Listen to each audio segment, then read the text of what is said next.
اللہ الرحمن الرحیم۔ کفر اور شرک کسے کہتے ہیں؟ جواب: جن چیزوں پر ایمان لانا ضروری ہے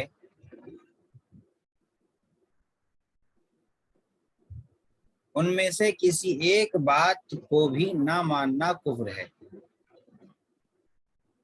مثلا کوئی شخص خدا تعالیٰ کو نہ مانے یا خدا تعالیٰ کی صفات کا انکار کرے۔ صفات ہم پڑھ چکے ہیں، صفات کمالیہ، اللہ کی صفت علم ہے، صفت قدرت ہے، صفت حیات ہے۔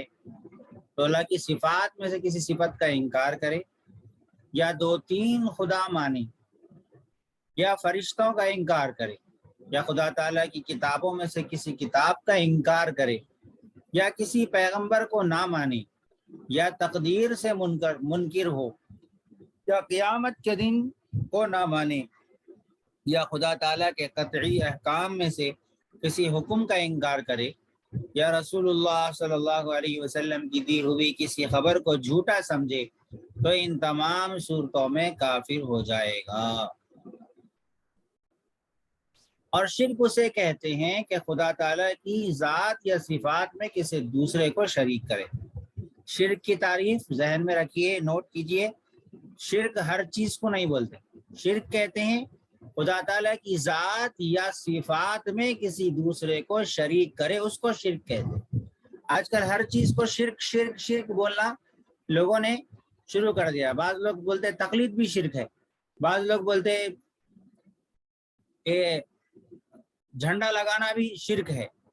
بدعت بول سکتے ہیں اس کو، لیکن شرک ہر چیز کو، کوئی سادہ جھنڈا لگا رہا ہے اور وہ یا المدد نہیں لکھا ہوا ہے اس کے اندر، یا غوث اعظم دستگیر لکھا ہوا نہیں، تو اس کو شرک نہیں بولیں گے۔ ہاں بدعت بولیں گے، گناہ بولیں گے، لیکن شرک اس کو بولتے ہیں کہ جہاں پر اللہ کی ذات یا صفات میں کسی دوسرے کو شریک کیا جا رہا ہو۔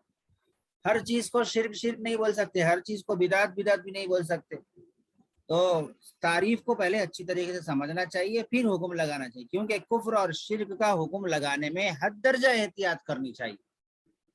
کیونکہ حدیث میں آتا ہے کہ کسی شخص نے دوسرے کو کافر کہا یا مشرک کہا، جبکہ وہ در حقیقت وہ شرک میں مبتلا نہیں تھا، کفر میں مبتلا نہیں تھا، تو بولنے والے کے اوپر ہی وہ شرک اور کفر لوٹ کر آئے گا، اور اللہ موت اس وقت تک نہیں دیں گے جب تک کہ خود بولنے والے کو کافر یا مشرک نہ بنا۔ اور اسی طرح گناہ سے عار دلانے کے سلسلے میں بھی اس طریقے کی احادیث آتی ہیں۔ تو کسی دوسرے کو اس کے سابقہ گناہ پر عار دلانا، شرمندہ کرنا، یہ بھی گناہ کی بات ہے۔ اللہ پر اتنا برا ہے، بری چیز ہے کہ اللہ تعالیٰ خود اس بولنے والے کو اور شرم دلانے والے کو، عار دلانے والے کو ہی اس گناہ میں مبتلا کر دیتے، جس سے وہ آدمی توبہ کر لیا۔ ہاں توبہ کرنے کے لیے تھوڑا سا اس کو سمجھانے کے لیے زجر و توبیخ کرنا تو درست ہے، لیکن شرمندہ کرنا درست نہیں۔ نصیحت کرنا چاہیے، فضیحت نہیں کرنا چاہیے۔ فضیحت مانے شرمندہ نہیں کرنا چاہیے۔ تو شرک اسے کہتے ہیں کہ خدا تعالیٰ کی ذات یا صفات میں کسی دوسرے کو شریک کرے۔ سوال: خدا تعالیٰ کی ذات میں شرک کرنے کے کیا معنی ہیں؟ جواب: ذات میں شرک کرنے کے معنی یہ ہیں کہ دو تین خدا ماننے لگے، جیسے عیسائی کے تین خدا ماننے کی وجہ سے مشرک ہیں، اور جیسے آتش پرست کے دو خدا ماننے کی وجہ سے مشرک ہوئے، اور جیسے بت پرست کے بہت سے خدا مان کر مشرک ہوتے ہیں۔ آتش پرست یعنی آگ کو پوجنے والے، کہ سورج کو پوجنے والے بھی انہیں کو کہا جاتا ہے مجوسی، یا آج کل کے جو برہمن ہیں یہ سورج کو پوجنے والے، سوریہ نمسکار کرنے والے، یہ بھی مشرک ہیں۔ بت پرست کے بہت سارے خدا کو مان کر مشرک۔ صفات میں شرک کرنے کے کیا معنی ہیں؟ جواب ہے: خدا کی صفات کی طرح کسی دوسرے کے لیے کوئی صفت ثابت کرنا شرک ہے، کیونکہ کسی مخلوق میں خواہ وہ فرشتہ ہو یا نبی، ولی ہو یا شہید، پیر ہو یا امام، خدا تعالیٰ کی صفتوں کی طرح کوئی صفت نہیں ہو سکتی۔ اللہ کی صفت کی طرح کوئی صفت نہیں ہو سکتی، کوئی بھی ہو، فرشتہ ہو، نبی ہو، ولی ہو، شہید ہو، پیر ہو، امام ہو، اللہ کی صفتوں کی طرح کوئی صفت نہیں ہو سکتی کسی کے اندر۔ شرک فی صفات کی کتنی قسمیں؟ بہت ساری قسمیں ہیں، یہاں پر چند قسموں کا ذکر کرتے ہیں۔ شرک فی القدرت، یعنی اللہ تعالیٰ کی طرح صفت قدرت کسی دوسرے کے لیے ثابت کرنا۔ شرک فی القدرت کس کو کہتے ہیں؟ یعنی اللہ تعالیٰ کی طرح صفت قدرت کسی دوسرے کے لیے مثلا یہ سمجھنا کہ فلاں پیغمبر یا ولی یا شہید وغیرہ پانی برسا سکتے ہیں، یا بیٹا بیٹی دے سکتے ہیں، یا مرادیں پوری کر سکتے ہیں، یا روزی دے سکتے ہیں، یا مارنا جلانا ان کے قبضے میں ہے، یا کسی کو نفع اور نقصان پہنچانے پر قدرت رکھتے ہیں، یہ تمام باتیں شرک ہیں۔ عظیم بھائی آواز صاف آ رہی میری؟ مجھے تھوڑا انٹرنیٹ سلو بتا رہا ہے، پتہ نہیں آواز آ رہی ہے صاحب؟ جی مفتی صاحب، جی ٹھیک۔ تو مارنا جلانا ان کے قبضے میں ہے، یا کسی کو نفع اور نقصان پہنچانے پر قدرت رکھتے ہیں، تو یہ سب کیا ہے؟ شرکیہ باتیں۔ اللہ کے علاوہ کوئی مرادیں پوری نہیں کر سکتا، اللہ کے علاوہ کوئی ہماری بگڑی نہیں بنا سکتا، اللہ کے علاوہ کوئی بیٹا بیٹی اولاد نہیں دے سکتا، اللہ کے علاوہ کوئی موت نہیں دے سکتا، اللہ کے علاوہ کوئی زندہ نہیں کر سکتا، سب اللہ کے قبضے میں، سب اللہ کے قبضے میں۔ کسی کو نفع نقصان دینے کا اختیار اللہ کے علاوہ کسی کو نہیں ہے۔ ہم کو ظاہراً جو نظر آتا ہے کہ فلاں آدمی نفع دے رہا ہے، فلاں سے نفع ہو رہا ہے، تو یہ نفع اللہ کی طرف سے ہی ہے، اللہ نے ذریعہ بنایا ہے کسی کو۔ ڈاکٹر کو شفا کا ذریعہ بنایا ہے، جسمانی شفا کا، کسی اللہ والے کو روحانی شفا کا اللہ ذریعہ بناتے ہیں، دل صاف ہوتا ہے، گناہ صاف ہوتے ہیں، تو یہ سب اللہ تعالیٰ ذرائع بنائے ہیں۔ ذریعے کو مقصود سمجھ لینا شرک ہو جاتا ہے، یعنی ذریعے کو خدا سمجھ لینا، نبی کو خدا کا درجہ دے دینا، ولی کو خدا کا درجہ دے دینا۔ ولی جو ذریعہ ہے اللہ تک پہنچنے کا، لیکن ولی کو ہی اللہ بنا دینا، نبی ذریعہ ہے اللہ تک پہنچ رہا ہے، نبی کو ہی اللہ بنا دینا، یہ شرک ہے۔ ٹھیک ہے، تو قدرت، اللہ کی قدرت میں جو بھی دنیا میں ہو رہا ہے وہ سب اللہ کی قدرت سے ہو رہا ہے، اللہ کی طاقت سے ہو رہا ہے، اللہ کے کرنے سے ہو رہا ہے، اللہ کے کرنے سے ہو رہا ہے۔ تو کسی کے اندر نفع نقصان کی طاقت نہیں ہے، چاہے وہ کتنی بھی بڑی ہستی ہو، کتنی بھی پرانی ہستی ہو، چاہے شاہ عبد القادر جیلانی رحمۃ اللہ علیہ ہو، یا خواجہ معین الدین چشتی رحمۃ اللہ علیہ ہو، یا کوئی بھی بڑے سے بڑے پیر ہو، فقیر ہو، وہ ہماری مرادیں پوری نہیں کر سکتے، وہ ہمارے مسائل حل نہیں کر سکتے۔ ہمیں مسائل آئیں تو ہمیں اجمیر جانے کی ضرورت نہیں، بلکہ 2 رکعت پڑھ کے صلاۃ الحاجت پڑھ کے اللہ سے دعا مانگنے کی ضرورت ہے۔ اجمیر جا کے مرادیں مانگنے کی کوئی ضرورت نہیں۔ یہ سب شرک فی القدرت ہے۔ شرک فی العلم یعنی خدا تعالیٰ کی طرح کسی دوسرے کے لیے صفت علم ثابت کرنا۔ مثلا یوں سمجھنا کہ خدا تعالیٰ کی طرح فلاں پیغمبر یا ولی وغیرہ غیب کا علم رکھتے تھے، یا خدا کی طرح ذرہ ذرے کا انہیں علم ہے، یا ہمارے تمام حالات سے واقف ہیں، یا دور نزدیک کی چیزوں کی خبر رکھتے ہیں، یہ سب شرک فی العلم۔ آج کل بریلوی لوگ یہ سب عقیدہ رکھتے ہیں، نبی کے بارے میں عقیدہ رکھتے ہیں کہ نبی کو سب علم ہے، ہم جو کر رہے ہیں وہ بھی علم ہے، اور اپنے پیروں کے بارے میں، اپنے شیخوں کے بارے میں یہ عقیدہ رکھتے ہیں کہ ہمارے شیخ کو ہمارے ہر چیز کا علم ہے، بلکہ اس شخص کو شیخ مانتے ہی نہیں ہے جس کو ہماری ہر چیز کا علم نہ ہو۔ ایک بریلوی تو یہاں تک میرے سامنے بیچارہ کہہ رہا تھا کہ اللہ حفاظت فرمائے کہ یعنی میاں بیوی کے درمیان جو ہونے والی گفتگو ہے اس گفتگو کا علم بھی شیخ کو ہے، نعوذ باللہ من ذلک۔ تو اس طریقے اس حد تک گر گئے لوگ، اور عقیدت میں اور محبت میں غلو نے ان کو گمراہ کر دیا ہے۔ جس طرح کچھ لوگوں کو بے ادبی نے گمراہ کر دیا ہے، اسی طرح کچھ لوگوں کو محبت نے گمراہ کر دیا، عقیدت نے اور ادب نے ہی گمراہ کر دیا۔ شیطان ادب کے ذریعے سے، محبت اور عقیدت کے ذریعے سے بھی گمراہ کر رہا ہے، اور بے ادبی کے ذریعے سے بھی گمراہ ہے۔ تو یہ ادب نہیں ہے در حقیقت، یہ جو بریلوی لوگ ادب کرتے ہیں یہ ادب نہیں ہے، یہ اللہ کی شان میں گستاخی ہے۔ اللہ کی شان میں گستاخی کر کے کسی دوسرے اللہ والے کا ادب نہیں، بلکہ اس کی آئیڈیالوجی سے کی بے ادبی ہے۔ یعنی اللہ والے اسی وجہ سے ہوتے ہیں کہ وہ اللہ کی مان کے چلتے ہیں، اللہ کی ذات و صفات میں شرک نہ کرنے والے اللہ والے ہیں۔ تو جو اللہ کی ذات و صفات میں شرک کر رہے ہیں وہ اللہ والے نہیں ہیں، وہ شیطان والے ہیں۔ تو اللہ والوں کی بھی توہین ہے، اللہ کی بھی توہین ہے، اللہ کی بھی بے ادبی ہے، اللہ والوں کی بھی بے ادبی ہے۔ جو اپنے مزاروں میں اپنے قبروں میں جو اللہ والے سو رہے ہیں وہ توحید پرست تھے، اللہ والے تھے، واقعی اللہ کی طرف بلانے والے تھے. ان کی طرف ایسی غلط باتوں کو منسوب کر کے ان کے سامنے سجدے کرنا یا ان کے لیے علم کو ثابت کرنا اللہ کے برابر، اللہ کی طرح ان کو علم ہے، اس طریقے کا عقیدہ رکھنا، یہ شرک فی العلم کہلاتا ہے.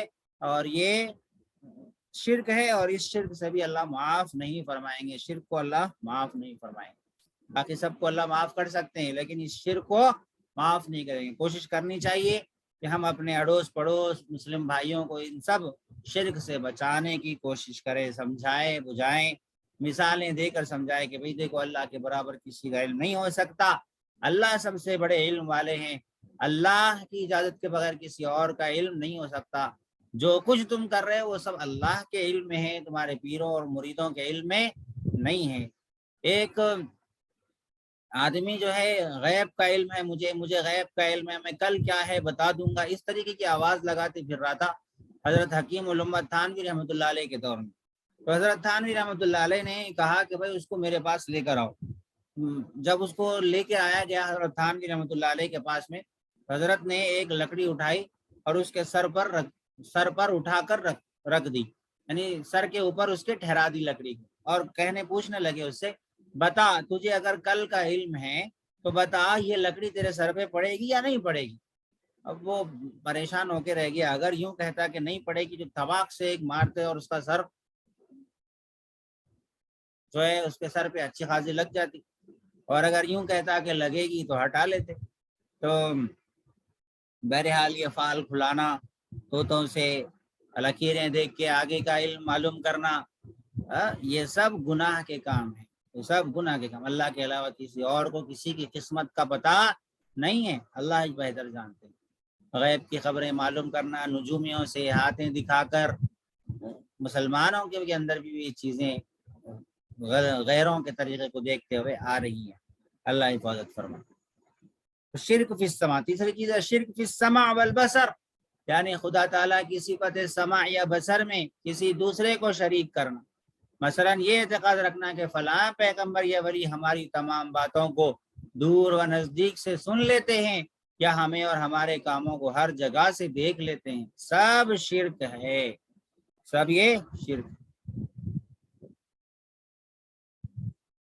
کسی کے حالات سے کبھی کشف کے ذریعے سے واقف ہو جانا الگ ہے، لیکن یہ عقیدہ رکھنا کہ ہمیشہ ہماری باتوں کو سن سکتے ہیں، جب چاہے وہ سن سکتے ہیں، یہ عقیدہ غلط ہے. اللہ جب چاہے جب کسی کے حالات سے باخبر کر دیتے ہیں. کسی کے جیسے حضور صلی اللہ علیہ وسلم کو منافقین کا علم دے دیا گیا تھا کہ کون منافق ہے، کون آپ کے سامنے سچ بول رہا ہے، کون جھوٹ بول رہا ہے، منافقین کا علم دے دیا گیا تھا. تو اسی کو کہہ لیجیے کشف ہے. تو اللہ والوں کو جو چیز حاصل ہوتی ہے وہ بھی بعض مرتبہ ان کے پاس جو اصلاح کرنے والے لوگ آتے ہیں، کبھی کبھی ان کے سامنے حالات کشف ہو جاتے ہیں، یعنی حالات کھل جاتے ہیں. جس طرح ایک مریض ڈاکٹر کے سامنے جانے کے بعد میں ایک ماہر ڈاکٹر بتا دیتا ہے، چہرہ دیکھ کے بتا دیتا ہے کہ آدمی کو بیماری کیا ہے. اب یہاں تو یہ نہیں کہہ سکتے کہ بھائی اس آدمی کو جو ہے علم غیب ہے، یا پھر یہ جو ہے ہمیشہ دیکھتا ہے اور سنتا ہے، میری ہر چیز سے واقف ہے، میری رگ رگ سے واقف ہے. یہ تو نہیں کہہ سکتے. ہاں یہ کہہ سکتے کہ بھائی اس نے اپنے علم سے اندازہ لگا لیا، اپنے تجربے سے اندازہ لگا لیا. ٹھیک ہے. اچھا، اور ایک بات، کتنا بھی اندازہ لگانے والا اندازہ لگا لے، اس کے باوجود بھی وہ پوچھ لیتا ہے، کہ بھائی آپ کو کہاں درد ہے، کس جگہ درد ہے، انگلی رکھ کے دیکھتا ہے، ہاتھ لگا کے دیکھتا ہے، پھر بھی سمجھ میں نہ آئے تو اسکیننگ کرانے کے لیے بولتا ہے. تو باوجود ایک اندازہ تو ہو جاتا ہے، لیکن اس کے باوجود بھی یقینی علم کے لیے پھر معلومات کرنی ہی پڑتی. اسی طرح شیوخ کو، مشائخ کو، اللہ والوں کو بعض مرتبہ لوگوں کے حالات کا پتہ چل جاتا ہے، تو اس کو کشف کہتے ہیں. یہ وقتی طور پر کبھی کبھی اللہ تعالیٰ یہ صلاحیت دیتے ہیں تاکہ امت کی اصلاح میں لگے رہیں. لیکن یہ کشف ہونا کوئی ولی ہونے کی دلیل بھی نہیں ہے. کسی کو بھی ہو سکتا ہے یہ کشف، کسی کافر مشرک کو تک بھی ہو سکتا ہے کہ قبر کے حالات اس کے سامنے آ جائے، ایک دم قبر میں اندر کیا ہو رہا ہے وہ بتانا شروع کر دے. کسی کو بھی ہو سکتا ہے. یہ ایک خاص طریقے سے سیکھنے اور تجربہ کرنے اور ایک خاص طریقہ کا یوں سمجھیے ایک نالج ہے، ایک محنت ہے، ایک مجاہدہ اور ریاضت ہے، ایک طریقے کی ایکسرسائز ہے یہ، جس کے کرنے کی وجہ سے انسان کے سامنے کچھ ایسی چیزیں واضح ہوتی ہیں جو عام انسانوں کے سامنے واضح نہیں ہوتی، اس کو نظر آئے، لیکن یہ سب ایک محنت کرنے کی وجہ سے مختصر مدت کے لیے وقتی طور پر کبھی کبھی اس کو وہ چیز حاصل ہوتی ہے اور وہ چیز نظر آتی ہے، ٹھیک ہے۔ لیکن اس کشف کی وجہ سے یہ عقیدہ رکھنا کہ ہمارے بزرگ ہم علم غیب رکھتے ہیں، ہمیشہ دیکھتے ہیں، ہمیشہ سنتے ہیں اور ان کو ہمیشہ ہر بات کا علم ہوتا ہے، یہ عقیدہ رکھنا بالکل غلط ہے۔ کشف کسی کو بھی ہو سکتا ہے، اللہ والوں کو بھی ہو سکتا ہے، غیر اللہ والوں کو بھی ہو سکتا ہے، حتیٰ کہ کافر مشرک کو بھی ہو سکتا ہے۔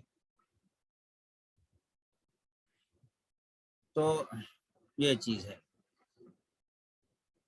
حضرت عیسیٰ علیہ السلام کے بارے میں معجزات میں آتا ہے کہ حضرت عیسیٰ علیہ السلام جو ہے گھر میں آدمی کے کیا ہے اور وہ کیا کھا کے آیا ہے وہ بھی بتا دیتے تھے۔ انہی سب معجزوں کو دیکھ کر کچھ عیسائیوں نے یہ عقیدہ بنا لیا کہ عیسیٰ علیہ السلام کو ہمیشہ ہر طرح علم ہوتا ہے، اور انہوں نے حضرت عیسیٰ علیہ السلام کو خدا بنا لیا۔ تو ہمیں خدا نہیں بنانا ہے، اللہ نے ان کو وہ علم دیا تھا تو اللہ کو خدا سمجھنا ہے۔ اسی طرح کبھی اللہ والوں کو اللہ علم دیتے ہیں، کرامت کے ذریعے سے، کشف کے ذریعے سے کوئی بھی علم دیتے ہیں، تو اس کا یہ مطلب نہیں ہوتا کہ وہ خود خدا ہو جائے یا وہ خدا کی صفات میں شریک ہو جائے، یہ مطلب ہرگز نہیں ہوتا۔ دونوں میں بہت اچھی طرح فرق کو سمجھنا چاہیے۔ باریک ہے جو کشف کو کرامت کو نہیں سمجھتے وہ غیر مقلد بن کے اللہ والوں کے گستاخ اور بے ادب بن جاتے ہیں، اور جو حد سے زیادہ سمجھ لے رہے کشف اور کرامت کو وہ بریلوی بن کے انہی کو خدا سمجھ بیٹھے اور انہی کو خدا کی ذات و صفات میں شریک کر رہے ہیں۔ یہ دونوں راستے غلط ہے۔ درمیان والا راستہ ہونا چاہیے کہ جس کو جو حیثیت اور جو مقام دینا چاہیے اس کو وہی حیثیت اور وہ مقام دینا چاہیے، حد سے زیادہ بڑھانا گھٹانا نہیں چاہیے۔ شرک فی الحکم یعنی خدا تعالیٰ کی طرح کسی اور کو حاکم سمجھنا اور اس کے حکم کو خدا کے حکم کی طرح ماننا۔ مثلا پیر صاحب نے حکم دیا کہ وظیفہ نماز اثر سے پہلے پڑھا کرو، تو اس حکم کی تعمیل اس طرح ضروری سمجھے کہ وظیفہ پورا کرنے کی وجہ سے اثر کا وقت مکروہ ہو جانے یا نماز قضا ہو جانے کی پرواہ نہ کرے، یہ بھی شرک ہے۔ ارے نہیں بھائی، پہلے پیر صاحب کی بات سننا، نمازیں تو کیا دل سے پڑھ لی سکتے ہیں لیکن پیر کا حکم ماننا ضروری ہے۔ ایسے لوگ باتیں عجیب عجیب ڈائلاگ مارتے ہیں، اور نہ سر کے ڈائلاگ ہوتے ہیں نہ پیر کے ڈائلاگ ہوتے ہیں، پتہ نہیں کہاں سے اٹھا کے لاتے ہیں، اور اس طریقے کے لوگ بولتے ہیں۔ میں نے خود سنا ہے کئی لوگوں کو، ارے بھائی پیر صاحب کا حکم ہے صاحب، پیر صاحب جو بولے وہ کرنا ہے۔ اب پیر صاحب خلاف شرع حکم دے رہے ہیں، خلاف شریعت کے خلاف حکم دے رہے ہیں، اس کو بھی مانتے چلے جا رہے ہیں۔ نہیں، ایسے پیروں کو نہیں ماننا ہے جو خلاف شریعت حکم دے رہے ہیں۔ وہ پیر ہی نہیں، وہ اللہ والا ہی نہیں جو خلاف شریعت حکم دے آپ کو۔ تو یہ نہیں ہوگا، اس بات کو نہیں ماننا ہے جو وہ غلط بات کا حکم دے رہا ہے۔ اور کوئی اگر کسی سے غلطی ہو جائے، کسی پیر سے یا کسی اللہ والے سے کبھی غلطی ہو جائے، تو اس کو ادب کے دائرے میں رہ کر ٹوکنا بھی چاہیے، بولنا بھی چاہیے، شریعت بتانی بھی چاہیے۔ ایسا نہیں کہ اس کی ہر چیز پہ آمنا صدقنا کہے، اور ایسا بھی نہیں کہ ایک غلطی کی وجہ سے اس کی ساری زندگی کو ملیا میٹ کر دیا جائے، اس کی ساری اچھائیوں پہ پانی پھیر دیا جائے۔ تو یہی لوگ افراد و تفرید کا شکار ہو جاتے ہیں۔ اب جیسے مولانا طارق جمیل صاحب ہے یا کوئی بھی ہے، ان سے کوئی ایک غلطی ہو جائے تو سارا زمانہ کہتا ہے یہ گناہ ہے، گمراہ ہے، مشرک ہے، کافر ہے، ایک ساتھ فتوے شروع ہو جاتے ہیں، ان کی ساری جو اچھائیاں وہ چھوڑ دیتے ہیں۔ اور ایسا نہیں ہونا چاہیے کہ بھائی ایک غلطی کی وجہ سے ان کی ساری زندگی پہ پانی پھیر دیا جائے۔ ہاں، جو غلطی ہے اس غلطی کو نہ مانو، اس غلطی سے دور رہنے کی کوشش کرو، بس یہ ہونا چاہیے۔ جو اچھائی ہے وہ لے لو، جو برائی ہے وہ چھوڑ دو، اس پہ عمل ہونا چاہیے۔ اللہ اور اللہ کے نبی کے علاوہ، فرشتوں کے علاوہ کوئی معصوم نہیں ہے، ہر ایک سے غلطی ہو سکتی ہے۔ تو پیر صاحب کے حکم کو اس طرح ماننا جیسا اللہ کے حکم کو مانتے ہیں، اس طریقے سے برابر سمجھنا، یہ بھی غلط بات ہے۔ شرک فی العبادت یعنی خدا تعالیٰ کی طرح کسی دوسرے کو عبادت کا مستحق سمجھنا، مثلا کسی قبر یا پیر کو سجدہ کرنا، یا کسی کے لیے رکوع کرنا، یا کسی پیر پیغمبر ولی امام کے نام کا روزہ رکھنا۔ خواجہ معین الدین کا روزہ، بعرفات، عبد القادر جیلانی کا روزہ، یہ سب کسی کی نظر اور منت ماننی، یا کسی قبر یا مرشد کے گھر کا خانہ کعبہ کی طرح طواف کرنا، قبروں کا طواف چل رہا ہے، مرشد کے گھروں کا چلوں کا طواف چل رہا ہے، چلوں میں سجدے ہو رہے، اللہ اکبر، اللہ حفاظت فرمائے، یہ سب جو ہے شرک ہے، اللہ حفاظت فرمائے، اللہ حفاظت فرمائے، یہ سب شرک فی العبادت ہے۔ ٹھیک ہے بھائی، یہاں تک بس ہے۔